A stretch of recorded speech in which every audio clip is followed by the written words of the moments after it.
Այդ 004 շրջաբերականը դուք չեք գրել, այդ 004 շրջաբերականը գրել ձեզ տվել են։ Կհիշեք են հայտնի ձայնագրությունը, որտեղ Քոչարյանի ձայնին նման ձայնով մեկը խոսում է ինչ-որ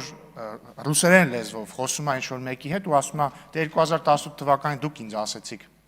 արի Հայաստանի քաղաքական դաշտ, հիմա խնդրում եմ, մենակ դուք կարաք այս հարցը լուծեք, ես այս պայմաններում էլ չեմ կարող մնալ, մի բան արեք դուրս գամ այս իրավիճակից։ Այդ նույնը ում հետ ինքը խոսում էր, այդ նույնը կամ նույնները կամ նույն կառույցը 004 շրջաբերականը գրել է տվել է ձեզ։ Կամ այն նույն կառույցը, որը հավանաբար Կալուգա քաղաքի հարկայինի պետի տեղակալին հանձնարարել է, որպեսզի նա հանձնարարի Կալուգացի մի քաղաքական գործչի, որ ինքը գա Հայաստան ու էլի ձեր հետ սենց խաղեր տա, հետո չգիտեմ ինչեր անի, այդ նույնն է ձեզ 004 շրջաբերականը տվել։